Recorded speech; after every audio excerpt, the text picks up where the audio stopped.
أعوذ بالله السميع العليم من الشيطان الرجيم بفضل بسم الله الرحمن الرحيم إنما يعمر مساجد الله من آمن بالله واليوم الآخر وأقام الصلاة وآتى الزكاة ولم يخش إلا الله فعسى أولئك أن يكونوا من المهتدين. وقال نبينا وحبيبنا محمد صلى الله عليه وسلم أحب البلاد إلى الله مساجدها وأبغض البلاد إلى الله أسواقها.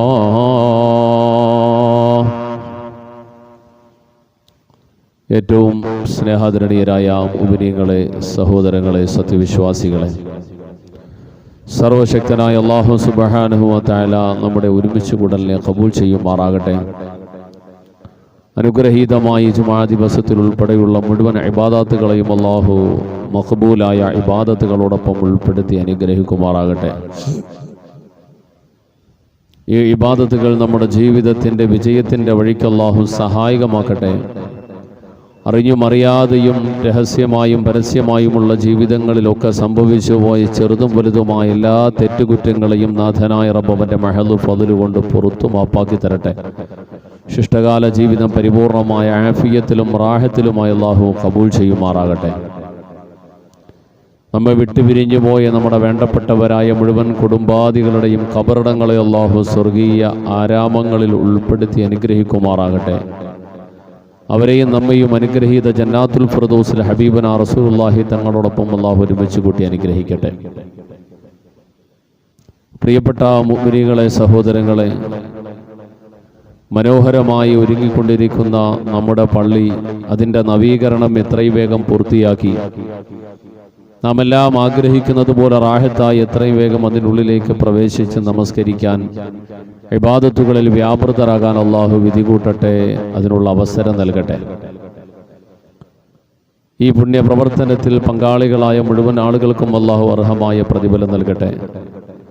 മനസ്സാ വാചാ കർമ്മണ, ശാരീരികമായി, മാനസികമായി, സാമ്പത്തികമായി അള്ളാഹുവിൻ്റെ ഭവനങ്ങളെ പരിപാലിക്കുകയും ഇഷ്ടപ്പെടുകയും സ്നേഹിക്കുകയും ആത്മാർത്ഥമായി സഹായിക്കുകയും സഹകരിക്കുകയും ഒക്കെ ചെയ്യുന്ന മുഴുവൻ ആളുകൾക്കും വാഗ്ദാനം ചെയ്യപ്പെട്ട മുഴുവൻ പ്രതിഫലങ്ങളും ഹബീബുനാ റസൂലുള്ളാഹി തങ്ങൾ വാഗ്ദാനം ചെയ്യപ്പെട്ട സൃഷ്ടാവിൻ്റെ അയൽവാസികളിലും അള്ളാഹു ഉൾപ്പെടുത്തി അനുഗ്രഹിക്കുമാറാകട്ടെ.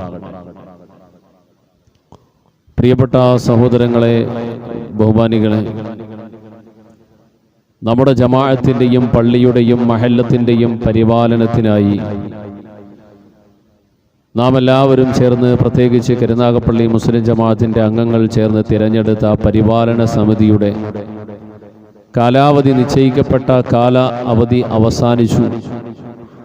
താമസിയാതെ തന്നെ വീണ്ടും അടുത്തൊരു തെരഞ്ഞെടുപ്പും പുതിയൊരു പരിപാലന സമിതിയുടെ രംഗപ്രവേശനവുമൊക്കെ നമുക്ക് മുമ്പിൽ അറിയിക്കപ്പെട്ടു. മഹല്ലംഗങ്ങളിൽ നല്ലൊരു ശതമാനവും അതുമായി ബന്ധപ്പെട്ട തിരക്കുകളിലാണുള്ളത്. ഇത്തരുണത്തിലാണ് പരിശുദ്ധമായ പള്ളികൾ എന്താണ് പള്ളികൾ, എന്താണ് മഹല്ല് ജമാഅത്ത്, എന്തിനാണ് പള്ളി, പരിശുദ്ധ ദീനുൽ ഇസ്ലാം ഈ പള്ളികൾ, മസ്ജിദുകൾ കൊണ്ട് ലക്ഷ്യമാക്കിയിട്ടുള്ളത് എന്താണ്, ഇത്തരത്തിലുള്ള വിഷയങ്ങളൊക്കെ ഏറ്റവും അധികം ചർച്ച ചെയ്യപ്പെടേണ്ട ഒരു സന്ദർഭമായാണ് ഞാൻ മനസ്സിലാക്കുക. പള്ളികളെന്ന് നാം വിളിക്കുന്ന അള്ളാഹുവിൻ്റെ ഭവനങ്ങൾ ഭൗതിക ലോകത്തെ മറ്റ് ഏതൊരു കേന്ദ്രത്തോടും സ്ഥാപനത്തോടും ഉപമിക്കാവുന്നതോ ചേർത്ത് വെക്കാവുന്നതോ ആയ ഒന്നല്ല. അതുകൊണ്ട് തന്നെ അതുമായി ബന്ധപ്പെട്ട കാര്യങ്ങളും അതിൻ്റെ പരിപാലനവും ഭൗതിക ലോകത്തെ ഒരു വിഷയവുമായി ചേർത്ത് വെച്ചുകൊണ്ട് അതിൻ്റെ രീതിശാസ്ത്രങ്ങളോട് ചേർത്ത് വായിക്കാനും പറ്റില്ല. നമുക്കറിയാം, നമ്മളൊക്കെ ബന്ധപ്പെട്ട് നിൽക്കുന്ന ഏത് ജോലിയാകട്ടെ, മേഖലയാകട്ടെ, സ്ഥാപന പ്രസ്ഥാനങ്ങളാകട്ടെ, അതൊക്കെയും ഒരർത്ഥത്തിലല്ലെങ്കിൽ മറ്റൊരർത്ഥത്തിൽ അതിലുള്ള ഒരു പ്രാവീണ്യവും പരിചയവും പരിശീലനവും പഠനവും നിശ്ചിത കോഴ്സുകളുമൊക്കെ പാസ്സായിക്കൊണ്ടാണ് ബഹുഭൂരിപക്ഷം മേഖലകളിലേക്കും മനുഷ്യൻ കടന്നു വരിക. നവീകരണം നടന്നുകൊണ്ടിരിക്കുന്ന നിർമ്മാണ പ്രവർത്തനങ്ങളുടെ ഭാഗമായ പല ജോലികളിൽ ഏർപ്പെട്ടുകൊണ്ടിരിക്കുന്ന ഒരു തൊഴിലാളിയോടും, പ്രത്യേകിച്ചതിന് മേലധികാരികളായി പ്രവർത്തിക്കുന്നവരോടും നിങ്ങളെന്നാണ് ഈ പണി തുടങ്ങിയതെന്ന് ചോദിച്ചാൽ മിനിമം ഒരു 10 വർഷം അവർക്ക് പറയാനുണ്ടാവും. അത് വെറുതെ ഒരു ദിവസം എഴുന്നേറ്റ് വന്ന് ഈ പണി അങ്ങ് തുടങ്ങലല്ല. കുറേ നാൾ ഒരു ഗുരുവിനോടൊപ്പം പോയി പഠിച്ചു. അതിനുശേഷം പിന്നെ അസിസ്റ്റന്റ് ആയിട്ട് നിൽക്കും. പിന്നെയാണ് സ്വന്തമായിട്ട് വർക്കൊക്കെ എടുത്ത് ചെയ്തു തുടങ്ങുക. ഒരു ഓഫീസിലേക്ക് എത്തിയാൽ എത്ര വലിയ പഠിപ്പുള്ള ആളാണെങ്കിലും ഏത് വലിയ ടെസ്റ്റ് പാസ്സായാലും അവർക്ക് പ്രത്യേകമായൊരു പരിശീലന ശിബിരം, ഒരു പഠന ശിബിരമുണ്ട്.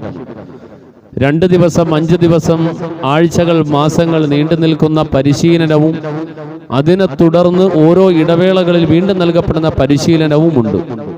ഉത്തരവാദിത്വങ്ങളിലേക്ക് വരുന്ന ആളുകൾ സമൂഹത്തിലാകമാനം ഒരിടമെന്നല്ല എല്ലാ ഇടങ്ങളും, ഈ കേരളത്തിലോ തെക്കേ ഇന്ത്യയിലോ ഒരിടത്തും തന്നെ നമ്മുടെ അറിവിൽ ഒരു സ്ഥലത്തും മഹല്ല് പരിപാലനത്തിലോ പരിപാലന സമിതിയിലേക്ക് വരുന്നതിനോ ഇന്ന കോഴ്സ്, ഇന്ന സിലബസ്, ഇന്ന ഭാഗങ്ങളെങ്കിലും നിശ്ചിതമായ ഒരു അളവിൽ പഠിച്ചിരിക്കണം, ഇന്ന അറിവുണ്ടാകണം എന്ന് നിജപ്പെടുത്തി പറയുന്ന ഒരു നിബന്ധന എവിടെയെങ്കിലും ഉള്ളതായി നമ്മൾ കേട്ടിട്ടില്ല. പിന്നെ പരിഗണിക്കപ്പെടുന്നത് എന്ത് എന്ന് ചോദിച്ചാൽ സമൂഹത്തിലെ, നാട്ടിലെ പ്രബലരും പ്രശസ്തരും പ്രഗത്ഭരുമായ ആളുകളുടെ വിവിധങ്ങളായ പ്രാഗൽഭ്യങ്ങളെ ചേർത്തുകൊണ്ടാണ് തിരഞ്ഞെടുപ്പുകളിലേക്ക് പരിഗണിക്കപ്പെടുന്നത്. വിശുദ്ധ ദീനുൽ ഇസ്ലാമിനെ സംബന്ധിച്ചിടത്തോളം അതിൻ്റെ ഏറ്റവും പ്രധാനപ്പെട്ട ആത്മീയതയുടെ, ആരാധനയുടെ, തൗഹീദിന്റെ, റിസാലത്തിന്റെ കേന്ദ്രമാകുന്ന പള്ളികളിലേക്ക് പരിപാലകരായി വരുന്നവർ എങ്ങനെയാകണം, അവർ തിരഞ്ഞെടുക്കപ്പെടേണ്ടതിൻ്റെ മാനദണ്ഡങ്ങൾ എന്താണ് എന്നതിനെ കുറിച്ച് മറ്റൊരു മതവും പഠിപ്പിച്ചിട്ടില്ലെങ്കിലും ഇസ്ലാം പഠിപ്പിച്ചിട്ടുണ്ട്. അവിടെ ആളിൻ്റെ വലിപ്പമോ പണത്തിൻ്റെ ആധിക്യമോ പവറിൻ്റെ ആധികാരികമായ ശക്തി കേന്ദ്രങ്ങളോ ഒന്നുമല്ല പരിഗണിക്കപ്പെടേണ്ടത്. മഹാനായ ദാവൂദ് നബി അലൈഹിസ്സലാത്തു വസ്സലാം ഇമാറത്തിലേക്ക് വരുന്ന രംഗത്തിനെ കുറിച്ച് പരിശുദ്ധ ഖുർആൻ നമ്മെ പരിചയപ്പെടുത്തുന്നുണ്ട്. ജാലൂത്തും താലൂത്തും തമ്മിലുള്ള സംഘടനത്തിന്റെ ഘട്ടത്തിലേക്ക് വരുമ്പോൾ അവർക്ക് നേതാവായി തിരഞ്ഞെടുക്കപ്പെട്ട വ്യക്തിത്വത്തിനെ ഉൾക്കൊള്ളുവാൻ കഴിയില്ല എന്ന് ചിലർ പറയുകയും അതിന് ന്യായമായി മുമ്പിലേക്ക് വെക്കപ്പെട്ട പല കാര്യങ്ങളും ഉണ്ടായിരുന്നു. സാമൂഹികമായി അവിടെ കാഴ്ചപ്പാടിൽ വലിയ കുടുംബക്കാരനല്ല, വലിയ പണവും പ്രതാപവും ഉള്ള ആളല്ല, ഇയാൾ വലിയ പരിചിതനായ ആളല്ല, നമുക്ക് പരിചിതനായ ആളല്ല എന്നുള്ള ന്യായമൊക്കെ പറഞ്ഞപ്പോ അല്ലാഹു റബ്ബുൽ ആലമീൻ അതിന് കൊടുത്തൊരു മറുപടിയുണ്ട്. ഇൻഷാ അല്ലാഹ് വഴിയെ നമുക്ക് അതിനെക്കുറിച്ച് സംസാരിക്കാം. പരിശുദ്ധ ഖുർആൻ നേതൃത്വത്തിനെ തിരഞ്ഞെടുക്കുമ്പോൾ, ഉത്തരവാദിത്വത്തിലേക്ക് വരുന്ന ആളുകളെ തിരഞ്ഞെടുക്കുമ്പോൾ അവരിൽ പരിഗണിക്കേണ്ട വിഷയം എന്ത് എന്ന് കൃത്യമായിട്ടും ഖുർആനും ഹദീസിലൂടെ നമ്മളെ പഠിപ്പിക്കുമ്പോൾ ഒരു മുസ്ലിമിന്റെ പ്രധാന കേന്ദ്രമാകുന്ന പള്ളികളുടെ ഉത്തരവാദിത്വത്തിലേക്ക് വരുന്നവർ അറിയാൻ, പഠിക്കുവാനും മനസ്സിലാക്കാനും അറിയാനും ശ്രമിക്കേണ്ട കാര്യങ്ങൾ ഏതെല്ലാം പ്രധാന വിഷയങ്ങളെക്കുറിച്ച് മനസ്സിലാക്കണം. ഒരു മുസ്ലിമിനെ സംബന്ധിച്ചിടത്തോളം അവൻ പാപിയായി പോകുന്ന, അറിവില്ലായ്മ കൊണ്ട് പാപിയായി പോകുന്ന ഒരുപാട് വിഷയങ്ങളുണ്ട്.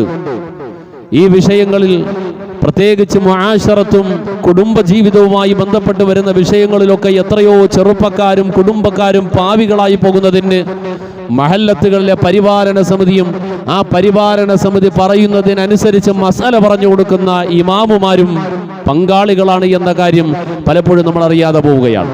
പ്രത്യേകിച്ച് വൈവാഹിക കുടുംബജീവിതങ്ങളുമായി ബന്ധപ്പെട്ട വിഷയം, കുടുംബജീവിതങ്ങളുമായി ബന്ധപ്പെട്ട വിഷയം മഹല്ലത്തിന്റെ മുമ്പിലേക്ക് വരുമ്പോൾ, മഹല്ല് ഒരു നാടിലെ മുസ്ലിം സമുദായത്തിന്റെ പ്രധാനപ്പെട്ട ആധികാരിക ഉത്തരവാദിത്തപ്പെട്ട സാമൂഹിക സ്ഥാപനമാണ്.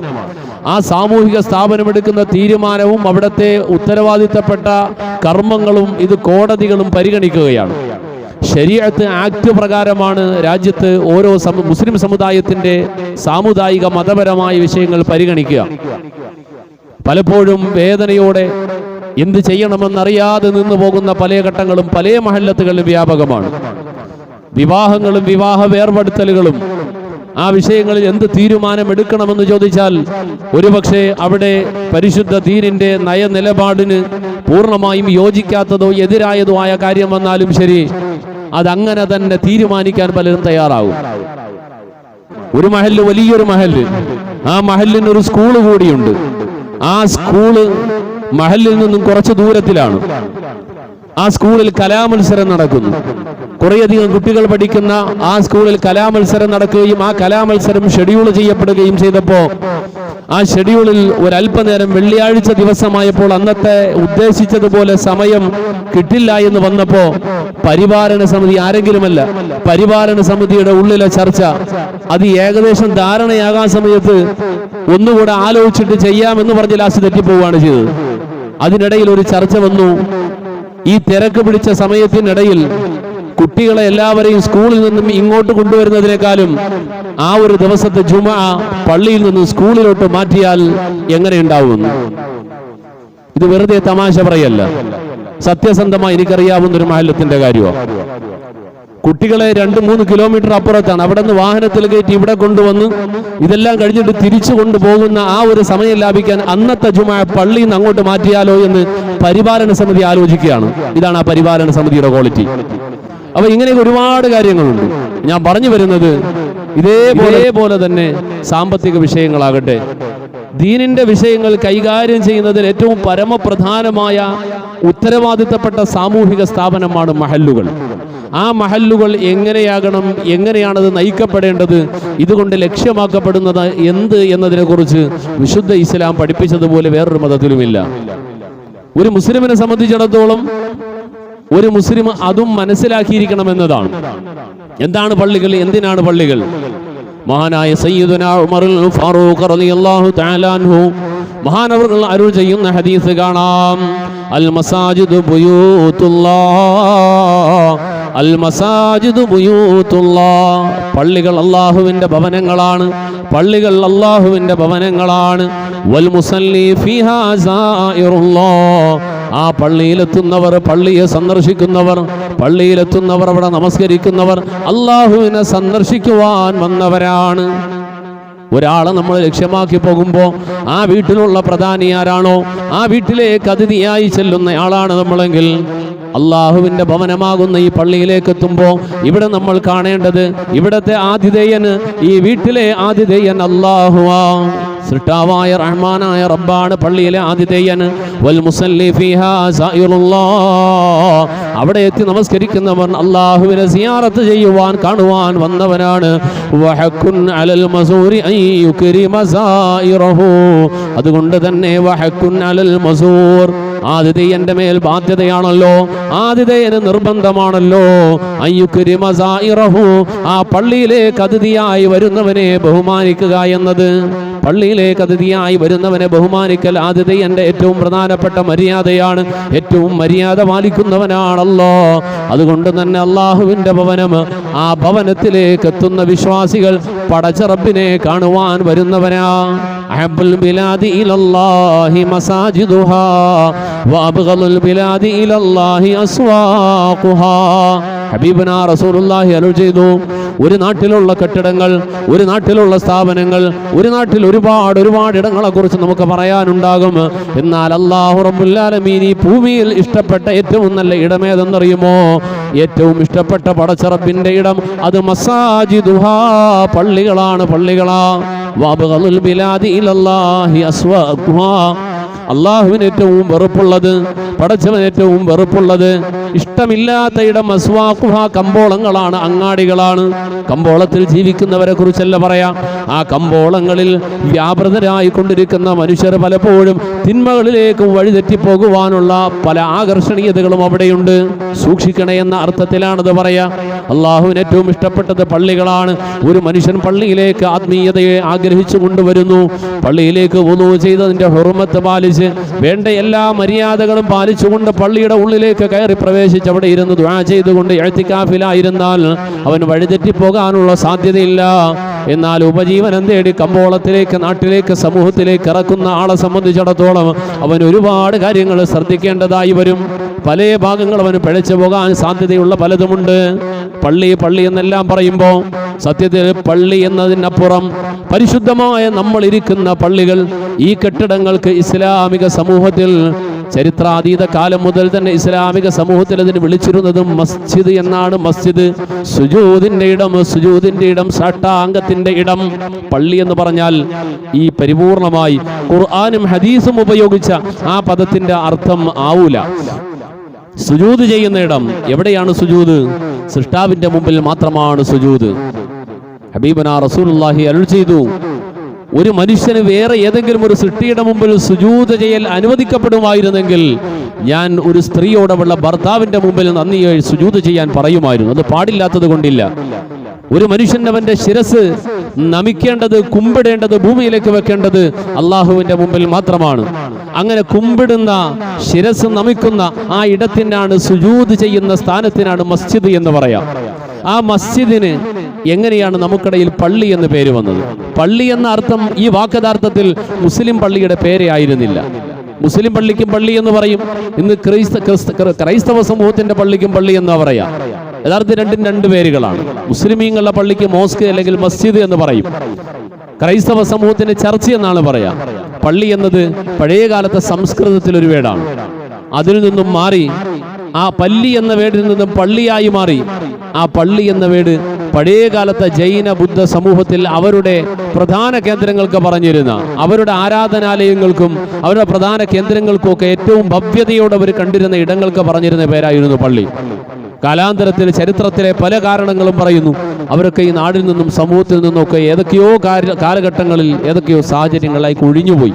അവരൊഴിഞ്ഞുപോയി കഴിഞ്ഞപ്പോഴും ആ സ്ഥലങ്ങളിൽ അവരുടെ ആരാധനാലയങ്ങളെ സൂചിപ്പിച്ചിരുന്ന പള്ളി എന്ന പദം ചേർത്തുകൊണ്ടോ ആ പദം കൊണ്ട് അവസാനിക്കുന്നതായ പേരുകൾ ഇപ്പോഴും ബാക്കിയാകുന്നു. നമ്മുടെ പരിസരത്തൊക്കെ ഒരുപാട് സ്ഥലങ്ങൾ, പള്ളിശ്ശേരിക്കലും പള്ളിവാസലും അന്ന് പറയുന്ന ഒരുപാട് പള്ളി എന്ന പേര് ചേർന്നും അതുമായി തുടക്കത്തിലോ ഒടുക്കത്തിലോ വരുന്നതെല്ലാം ഇവരുടെ കേന്ദ്രങ്ങളായിരുന്നു എന്നാണ്. ആ പള്ളി പിന്നീട് ആദരിക്കപ്പെടുന്ന കേന്ദ്രം, ആദരിക്കപ്പെടുന്ന ഇടം എന്ന നിലയിൽ മലയാളികൾക്കിടയിൽ വ്യാപകമായപ്പോൾ അത് പള്ളികളായി, നമ്മൾ പരിശുദ്ധമായ അള്ളാഹുവിൻ്റെ ഭവനങ്ങളായി കാണുന്ന ഈ കെട്ടിടങ്ങൾക്കും പള്ളി എന്ന നാമകരണം വന്നു. സുജൂദിന്റെ ഇടങ്ങളായി പരിശുദ്ധ ദീനുൽ ഇസ്ലാം പഠിപ്പിച്ച ഈ പള്ളികൾ, ഇതുമായി ഏറ്റവും അധികം ബന്ധപ്പെട്ട് നിൽക്കുന്നവർ, അവർക്ക് അല്ലാഹു റബ്ബുൽ ആലമീൻ നൽകുന്ന സ്ഥാനം, പരിശുദ്ധ ദീനുൽ ഇസ്ലാം ഇതിന് നൽകിയിട്ടുള്ള പ്രാധാന്യവും സ്ഥാനം, റജുലുൻ ഖൽബുഹു മുഅല്ലഖും ബിൽ മസാജിദി സബഅതു യുളില്ലുഹുമുല്ലാഹു ഫീ ദില്ലിഹി യൗമ ലാ ദില്ല ഇല്ലാ ദില്ലുഹു. നാളെ ആഖിറത്തിൽ വിചാരണയുടെ കോടതിയിൽ വരുമ്പോൾ, ഒരു തണലില്ലാതെ വിഷമിക്കുന്ന ഘട്ടം വരുമ്പോൾ, ആ ഘട്ടത്തിൽ അല്ലാഹു റബ്ബുൽ ആലമീൻ പ്രത്യേകമായി കരുണയുടെ തണൽ കൊടുക്കുന്നത് മുഅല്ലഖും ബിൽ മസാജിദി, പള്ളികളുമായി ഹൃദയത്തിന് ബന്ധമുള്ള, ആത്മബന്ധം നിലനിർത്തുന്ന ചെറുപ്പക്കാര്, ആത്മബന്ധം നിലനിർത്തുന്നവരായ വിശ്വാസികൾ, അവർക്കാണ് പടച്ചറബിന്റെ ഭാഗത്തുനിന്ന് പ്രത്യേകമായ തണൽ നൽകപ്പെടുന്നത്. ആ പള്ളികളിലേക്ക് ജനങ്ങളെ ആകർഷിക്കുകയാവേണ്ടത്. അവിടേക്ക് വരുന്ന ഒരാളിലും ഒരു തരത്തിലും മടുപ്പുണ്ടാക്കുന്ന ഒരു വിഷയവും ഉണ്ടാകാൻ പാടില്ല. എല്ലാവരും വരിക വരിക എന്ന് വിളിക്കപ്പെടുന്നതാകണം. ഹയ്യ അലസ് സ്വലാ, ഹയ്യ അലൽ ഫലാഹ്, വിജയത്തിലേക്ക് വരൂ, നമസ്കാരത്തിലേക്ക് വരൂ, ഇങ്ങോട്ട് വരൂ. പള്ളിയിലാണ് ബാങ്ക് വിളിക്കുക. ആ പള്ളിയിൽ ബാങ്ക് വിളിക്കുമ്പോൾ എല്ലാവരും ഇങ്ങോട്ട് വരണമെന്നാണ് പറയാ. ആ വിളിക്കുത്തരം നൽകിക്കൊണ്ട് വിശ്വാസികൾ പള്ളിയിലേക്ക് വരുമ്പോൾ അവരെ അവിടെ നിന്നും മാറ്റി അകറ്റുവാനും അവരെ മാറ്റി നിർത്തുവാനും തോന്നിക്കുന്ന ഒരു തരത്തിലുള്ള വാക്കും പ്രവൃത്തിയും പള്ളിയിൽ വരുന്ന ഒരാളിൽ നിന്നും ഉണ്ടാകാൻ പാടില്ല. അല്ലാഹുവിന്റെ റസൂൽ നബിയുനാ റസൂലുള്ളാഹി ആ കാലഘട്ടത്തിലെ പരിമിതമായ സൗകര്യങ്ങളിൽ നിന്നുകൊണ്ട് ഹലാലായ സമ്പാദ്യം മാത്രം ഉപയോഗിച്ചുകൊണ്ട് ഹദിയായും സംഭാവനയായും അതുപോലെ പല രൂപത്തിലൂടെ കിട്ടിയ ഈന്തപ്പനയുടെ ഓലയും മടലും ചെറിയ ചെറിയ ഉൽപ്പന്നങ്ങളെല്ലാം വെച്ചുകൊണ്ട് മനോഹരമായ മസ്ജിദുൻ നബവി നിർമ്മാണം കഴിപ്പിച്ചു. അതിനുശേഷം അവിടെ ഇബാദത്ത് ചെയ്തുകൊണ്ടിരിക്കുന്നു. ഒരു ദിവസം ആ പള്ളിയിലേക്ക് ഹബീബായ റസൂൽ കടന്നു വരുമ്പോ എന്തെന്നില്ലാത്തൊരു ദുർഗന്ധം തോന്നുന്നു. ഉള്ളി തിന്നതിന്റെ വാട, ഉള്ളി തിന്നതിന്റെ ദുർഗന്ധം വരുന്നു. അല്ലാഹുവിന്റെ റസൂൽ സ്വല്ലല്ലാഹു അലൈഹി വസല്ലമ തങ്ങൾ ഉടൻ തന്നെ പറഞ്ഞു, മൻ അകലൽ ബസല, മൻ അകലൽ ബസല വസ്സൂമ വൽ ഖുറാസ ഫലാ യഖറബന്ന മസ്ജിദനാ. മൻ അകല സൂമ, ഉള്ളി തിന്ന ആള്, അതുപോലെ വൽ ഖുറാസ, വെളുത്തുള്ളി, വൽ ഖുറാസ വെളുത്തുള്ളി, അതുപോലെ സൂമ ഉള്ളിയും വെളുത്തുള്ളിയും ചെറിയ ഉള്ളിയും എല്ലാം കഴിച്ചിട്ട് അങ്ങനെ കഴിച്ചൊരാൾ പള്ളിയിലേക്ക് വരേണ്ടതില്ല. മന്നക്കലൽ ബസല ഉള്ളി തിന്നയാള്, വസുമ വെളുത്തുള്ളി തിന്നയാള്, വൽ ഖുറാസ ഉള്ളിത്തണ്ട് കഴിച്ചയാള് ഫലാ യഖറബന്ന മസ്ജിദന അവർ നമ്മുടെ പള്ളിയിലേക്ക് വരണ്ട. ഫഇന്നൽ മലായികത തതഅദ്ദാ മിമ്മാ യതഅദ്ദാ മിൻഹു ബനൂ ആദം. മനുഷ്യന് ബുദ്ധിമുട്ടുണ്ടാക്കുന്ന എന്ത് കാര്യമായാലും ശരി അത് പള്ളിയിലേക്ക് വരുന്ന റഹ്മത്തിന്റെ മലക്കുകൾക്കും ബുദ്ധിമുട്ടുണ്ടാക്കുന്നതാ. ദുർഗന്ധം അത് നമുക്ക് ബുദ്ധിമുട്ടുണ്ടാക്കുമെങ്കിൽ റഹ്മത്തിന്റെ മലക്കുകൾക്കും അത് ബുദ്ധിമുട്ടാണ്. ഇത് പറഞ്ഞതിന്റെ സാരം ഇതാണ്, പള്ളിയിലേക്ക് വരുന്നവർക്ക് ബുദ്ധിമുട്ടുണ്ടാക്കുന്ന ഒന്നും തന്നെ പള്ളിയിൽ പാടില്ല. പരമാവധി പള്ളിയിലേക്ക് വരുന്നവർക്ക് സഹായകമാകുന്ന, പള്ളിയിലേക്ക് വരുവാൻ പ്രേരിപ്പിക്കുന്ന എന്തെല്ലാം കാര്യങ്ങളാണോ, സൗകര്യങ്ങളാണോ, വിപുലീകരണമാണോ, കൂടുതൽ മെച്ചപ്പെട്ട സൗകര്യങ്ങൾ എന്തെല്ലാമാണോ അതൊക്കെ ഒരുക്കി കൊടുക്കലാ വേണ്ടത്. തത്വഹറൂ, നിങ്ങൾ നിങ്ങളുടെ പള്ളികളെ ശുദ്ധീകരിക്കുക. അമർ റസൂലുള്ളാഹി സ്വല്ലല്ലാഹു അലൈഹി വസല്ലം ബിനാ അൽ മസ്ജിദ്, പള്ളിയെ നിർമ്മിക്കുവാൻ പ്രത്യേകമായ നിർദ്ദേശം കൊടുത്തു, പ്രത്യേകമായ പ്രോത്സാഹനം കൊടുത്തു. എന്ന് മാത്രമല്ല വതത്ഹീറുഹാ, അതിനെ ശുദ്ധീകരിക്കലും അതിനെ മോടി പിടിപ്പിക്കലും മനോഹാരിത വരുത്തലിനും പ്രത്യേകം നിർദ്ദേശം കൊടുത്തു. പള്ളിയാണ് ഭംഗി കൂട്ടാൻ പറഞ്ഞത്, വീടുകളല്ല, കമ്പോളങ്ങളും കടകളുമല്ല. നിങ്ങൾ ആകർഷണീയത മുഴുവൻ ഒരുക്കേണ്ടത് പള്ളിയിലാണ്. എല്ലാവരും വരണം, ഇങ്ങോട്ട് വരണം എന്നതാണ് ഇസ്ലാം അവിടെ ലക്ഷ്യമാക്കുക. ഹബീബനാ റസൂലുള്ളാഹി സ്വല്ലല്ലാഹു അലൈഹി വസല്ലം തങ്ങൾ അരുൾ ചെയ്യുകയാണ്, പള്ളിയിലേക്ക് വരുന്ന ആളുകൾ, പള്ളിയുമായി കഴിയുന്ന ആളുകൾ, പരിശുദ്ധമായ മസ്ജിദുകളിൽ ബന്ധം സ്ഥാപിച്ച് കഴിയുന്ന ആളുകൾ അവരാണ് നാളെ ആഖിറത്തിലെ വിജയത്തിന്റെ ഏറ്റവും പ്രധാനികളായ ആളുകൾ, ഏറ്റവും മുമ്പിലുണ്ടാകുന്നവരാണ്. അവരെയാണ് അള്ളാഹു വിളിക്കും. അയൽക്കാരായി പടച്ചറപ്പ് പരിഗണിക്കുക.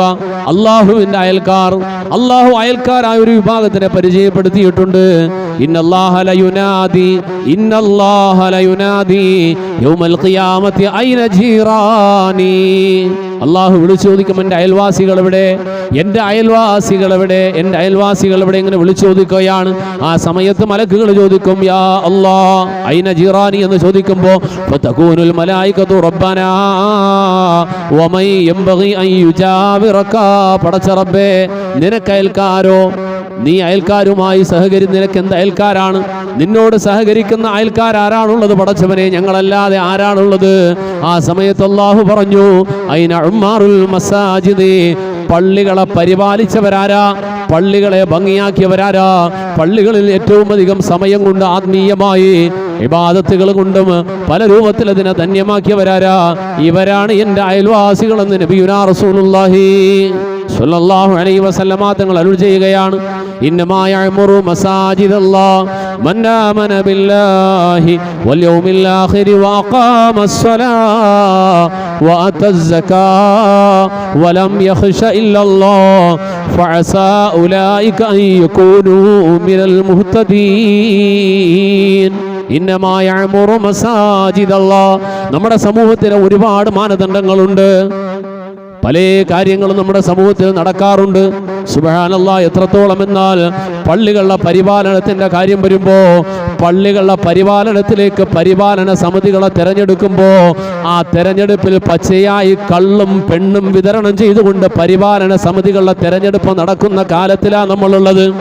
കേരളത്തിൽ ആദ്യമായി രാഷ്ട്രീയ തെരഞ്ഞെടുപ്പ് പോലെ പോലീസിനെ നിർത്തിക്കൊണ്ട് ബാലറ്റ് പേപ്പർ അടിച്ച് പ്രത്യേക പോളിംഗ് ബൂത്ത് വെച്ചുകൊണ്ട് തെരഞ്ഞെടുപ്പ് നടത്തപ്പെട്ട ഒരു മഹലുണ്ട്. ആ മഹലിൽ നിന്നും ഒരു സമാധാനം വന്നിട്ടില്ല. പരിശുദ്ധമായ പള്ളികളും അതിന്റെ പരിപാലനവും തഖ്വയുടെ അടിസ്ഥാനത്തില. അഫമൻ അസ്സസ ബുനിയാനഹു അല തഖ്വാ. പരിശുദ്ധമായ മദീന, ഹബീബുനാ റസൂലുള്ളാഹി സ്വല്ലല്ലാഹു അലൈഹി വസല്ലമ തങ്ങൾ മദീന ത്വയ്യിബയിലേക്ക് എത്തിയിട്ട് ആദ്യമായി മദീനത്ത് സ്ഥാപിച്ച പള്ളിയുണ്ട്. ചരിത്രത്തിൽ ഭൂമിയിലെ ആദ്യത്തെ ഭവനം, അള്ളാഹുവിന് വേണ്ടി ആദ്യമായി സ്ഥാപിതമായ പള്ളി, അതാണ് വിശുദ്ധ കഅബ ശരീഫ്. അതിലേക്കാണ് ലോകത്തെ മുഴുവൻ പള്ളികളും ബന്ധപ്പെട്ട് നിൽക്കുക. ലോകത്തിന്റെ ഏത് കോണിൽ എവിടെ മുസല്ല വിരിച്ചാലും ആ മുസല്ലകളെല്ലാം നേരിടുന്നത് അങ്ങ് മക്കത്തെ കഅബ ശരീഫിലേക്കാണ്. നമ്മുടെ പള്ളികളെ ചുമരുകളെല്ലാം മാറി അതിനപ്പുറം നമ്മുടെ എല്ലാ ദൃഷ്ടി നേരെ എത്തുന്നത് കഅബാലയത്തിലേക്കാണ്. ആ കഅബാലയമാണ് ലോകത്തിലെ ആദ്യത്തെ പള്ളി. ഇന്ന അവ്വല ബൈത്തിൻ മുദിഅ ലിന്നാസി ലല്ലദീ ബിബക്കത മുബാറക. പരിശുദ്ധമായ ബക്കയിൽ സ്ഥാപിതമായ അനുഗ്രഹീതമായ കഅബാലയം, ആ കഅബാലയമാണ് ആദ്യത്തെ ഭവനം.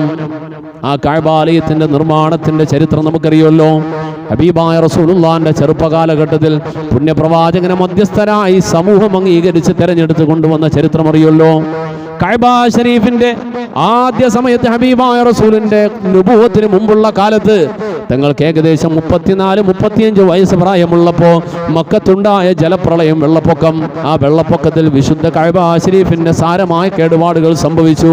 ആ കേടുപാടുകൾ പരിഹരിച്ചുകൊണ്ട് ഒന്നുകൂടെ അതിനെ മനോഹരമായി പുതുക്കിപ്പണിത് അതിനെ ഏറ്റവും സുന്ദരമായ രൂപത്തിലേക്ക് തന്നെ നവീകരണം നടക്കുമ്പോ മഹാനായ ഖലീലുല്ലാഹി ഇബ്രാഹിം നബി അലൈഹിസ്സലാത്തു വസ്സലാം നിർമ്മാണം കഴിക്കുമ്പോ അത് പള്ളിയായിട്ടാണ് അത് പണിഞ്ഞത്. അതിനുള്ളിലേക്ക് കയറി നമ്മൾ നമസ്കരിക്കാൻ വേണ്ടി പള്ളിയിലേക്ക് വന്നതുപോലെ ഇതിനുള്ളിലേക്ക് കയറി വരുന്നവർക്കൊരു വഴിയുണ്ടെങ്കിൽ ഇറങ്ങിപ്പോകാൻ ആ വഴി മാത്രമല്ല, കയറാനും ഇറങ്ങാനും ഒന്നിലധികം വഴികളുണ്ട്. അങ്ങനെ തന്നെയാണ് ഖലീലുല്ലാഹി ഇബ്രാഹിം നബിയും ആ പള്ളി പണി കഴിപ്പിച്ചത്. ആദ്യമുണ്ടായിരുന്ന പള്ളി പിന്നെ പണി കഴിപ്പിച്ചത് സൗകര്യങ്ങളെല്ലാം നോക്കിക്കൊണ്ട് തന്നെയാണ് ചെയ്തത്.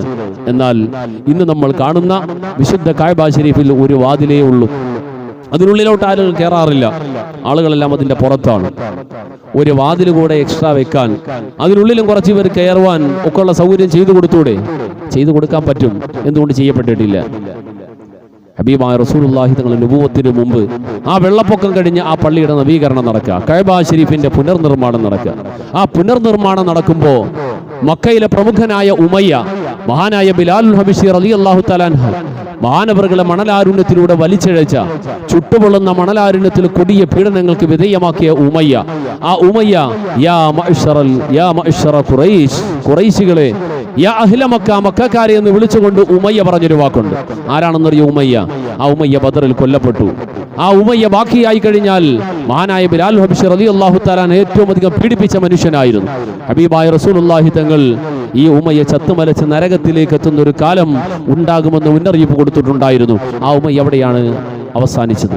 ആ ഉമയ്യ പോലും അന്ന് കഅബ ഷരീഫിന്റെ പുനർനിർമ്മാണം നടക്കുമ്പോൾ ഉമയ്യ മക്കക്കാരോട് പറഞ്ഞു, യാ അഹ്ല മക്ക, യാ അഹ്ല മക്ക ഫലാ തദ്ഖുലൂ, നിങ്ങൾ ഈ പള്ളിയുടെ നിർമ്മാണത്തിൽ, ഇതിന്റെ നവീകരണം, മക്കക്കാർ ചരിത്രത്തിൽ എത്രയോ വർഷങ്ങളായി ഹബീബായ റസൂലുള്ളാഹി തങ്ങളുടെ വരവിനും എത്രയോ മുമ്പ് നൂറ്റാണ്ടുകളോളം ഏറെ ആദരവോടെ ലോകത്തിന്റെ നാനാഭാഗങ്ങളിൽ നിന്നും ഏറെ ആദരവോടെ ബഹുമാനത്തോടെ നോക്കിക്കണ്ട വന്ന സംഭാവനകൾ അയച്ച പ്രത്യേകമായി ശ്രദ്ധിച്ചിരുന്ന കേന്ദ്രമാണ്, ആരാധനാലയമാണ് വിശുദ്ധ കഅബ ശരീഫ്.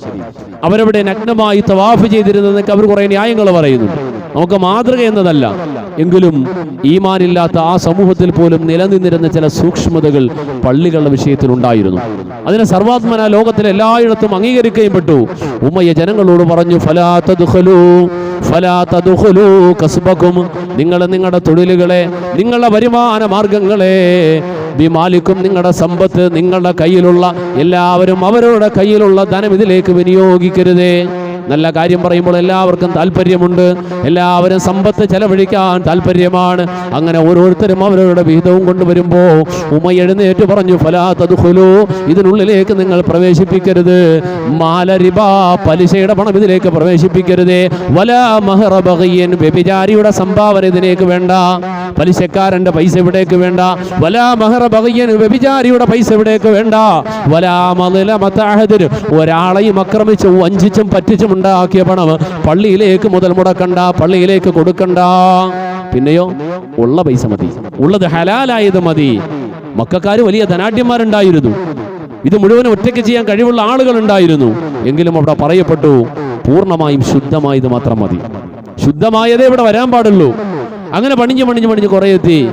ഉള്ള ഹലാല് വെച്ചുകൊണ്ട് പണിഞ്ഞ് ഏകദേശം എത്തുമ്പോ കുറച്ചധികം സ്ഥലം കൂടി പൂർത്തിയാക്കാനുണ്ട്. പണം തികഞ്ഞിട്ടില്ല. പണം തികയാന്ന് വന്നപ്പോ ചിലരൊക്കെ കൊടുക്കാമെന്ന് പറഞ്ഞു.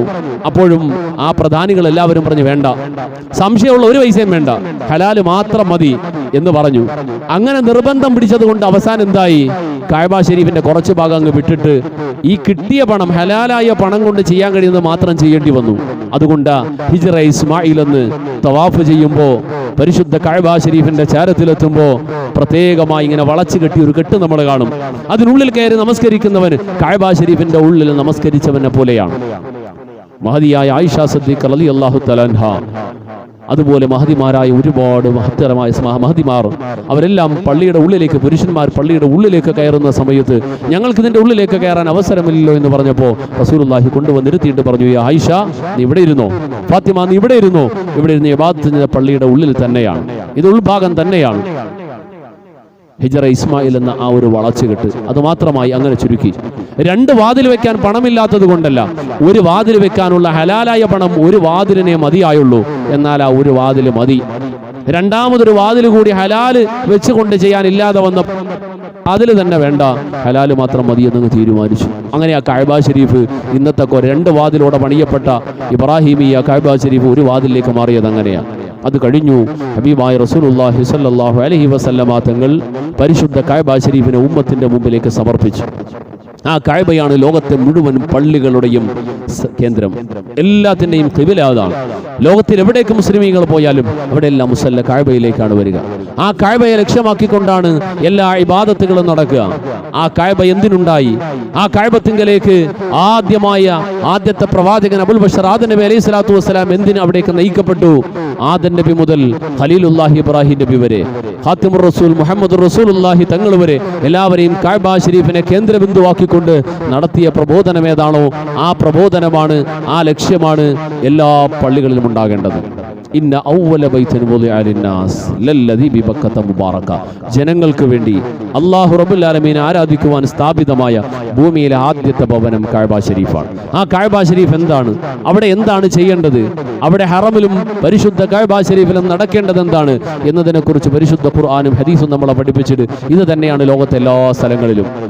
തവാഫും സഅയും കഅബയിൽ മാത്രം നടക്കുന്ന ഇബാദത്തുകൾ ഒഴിച്ചാൽ ബാക്കി എന്തെല്ലാം അവിടെ നടക്കുന്നുണ്ടോ അത് തന്നെയാണ് ലോകം മുഴുവനും നടക്കേണ്ടത്. അതാണ് ഖുർആനിന്റെ ഉദ്ദേശം, അതാണ് ഇസ്ലാം ലക്ഷ്യമാക്കുന്നത്. എന്നാൽ ഓരോ നാടുകളിലേക്ക് പരിശുദ്ധ ഇസ്ലാം വ്യാപിക്കാൻ തുടങ്ങി. ഓരോ നാടുകളിലേക്ക് എത്തി. ആ ഓരോ നാടുകളിലെയും പല കാര്യങ്ങളും അതിനോടൊപ്പം ചേർന്നിരുന്നു വന്നു. ദീനിയായി അറിവ് കുറഞ്ഞവർ, പല കാരണങ്ങൾ കൊണ്ട് പരിശുദ്ധ ദീൻ കൂടുതൽ അറിയാനും പഠിക്കാനും കഴിയാതെ പോയവർ ഒക്കെ പള്ളിയും പള്ളിയുടെ പരിപാലനത്തിലേക്ക് വന്നു തുടങ്ങി. പിന്നീട് പല മാറ്റങ്ങൾ വന്നു.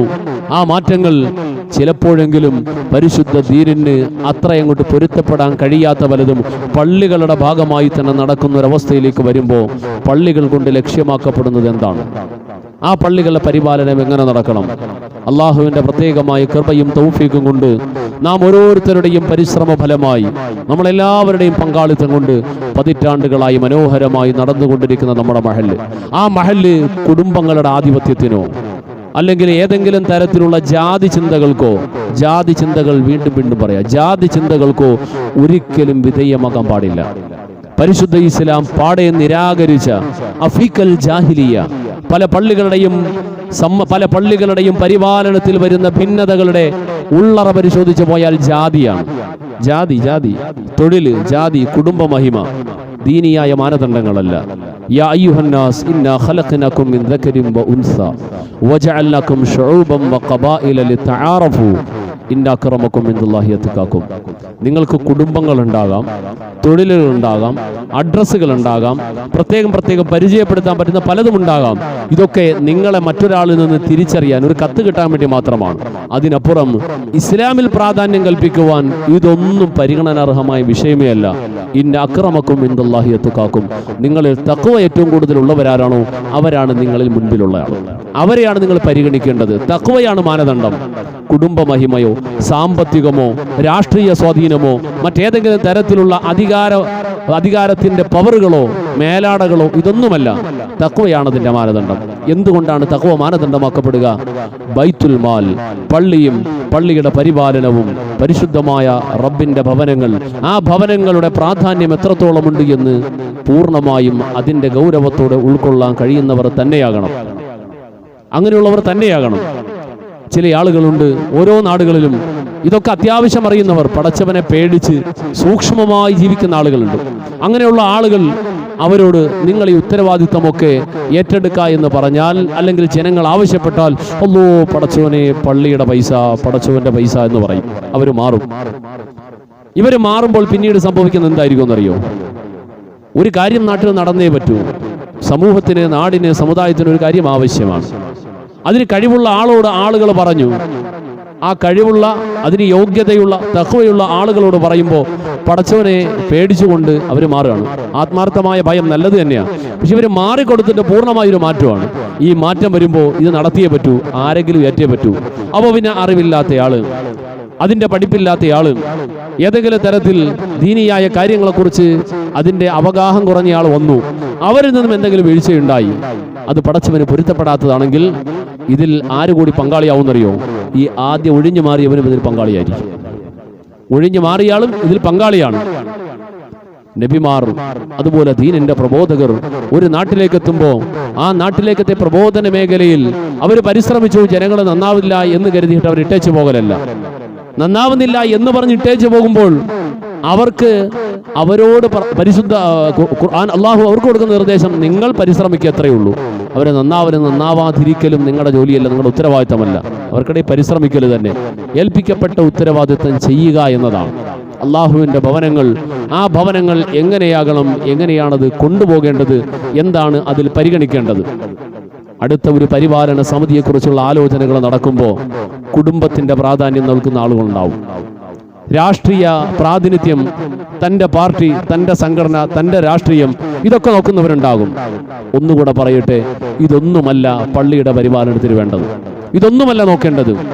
നമ്മുടെ മഹല്ലിന്, നമ്മുടെ മഹല്ലിന്റെ പരിപാലനത്തിന്, ബൈത്തുൽ മാൽ കൈകാര്യം ചെയ്യുവാൻ, പടച്ചവന്റെ പണവും അതിൻ്റെ പരിപാലനവും അത് ഉള്ളിൽ നിന്നും ആത്മാർത്ഥമായി കൈകാര്യം ചെയ്യുവാൻ, സത്യസന്ധമായി ഭൗതിക ലക്ഷ്യങ്ങൾക്ക് അതീതമായി മുന്നോട്ട് പോകാൻ ആർക്ക് കഴിയോ അവരാണ് വരേണ്ടത്. അങ്ങനെയാണ് പരിഗണിക്കേണ്ടത്. പണവും സാമൂഹികവും രാഷ്ട്രീയവും ഒരു കാര്യവും, എത്ര വലിയ കോടീശ്വരനായാലും, എത്ര വലിയ രാഷ്ട്രീയ നേതാവായാലും, ഈ ഭൗതിക ലോകത്ത് എന്തെല്ലാം ഉണ്ടെങ്കിലും ശരി, അതൊന്നും ദീനിയായ ഉത്തരവാദിത്വത്തിന്റെ നേതൃത്വത്തിനുള്ള യോഗ്യതയെ പരിഗണിക്കാൻ കഴിയില്ല. എഴുതി വെച്ചു, മുൻകാല ജീവിതത്തിൽ എവിടെയെങ്കിലും സാമ്പത്തികമായ ഒരു സുതാര്യത കുറവ്, വ്യക്തി ജീവിതത്തിലോ കുടുംബ ജീവിതത്തിലോ ഉപജീവനത്തിലോ തൊഴിൽ മേഖലയോ എവിടെയുമാകട്ടെ, സാമ്പത്തിക വിഷയത്തിൽ ഒരു സുതാര്യത കുറവ് വന്നിട്ടുള്ള ആളാണ് എന്ന് പറയപ്പെട്ട ഒരു വ്യക്തി എക്സിക്യൂട്ടീവ് ആകാൻ പാടില്ല, പറ്റൂല, യോഗ്യതയില്ല.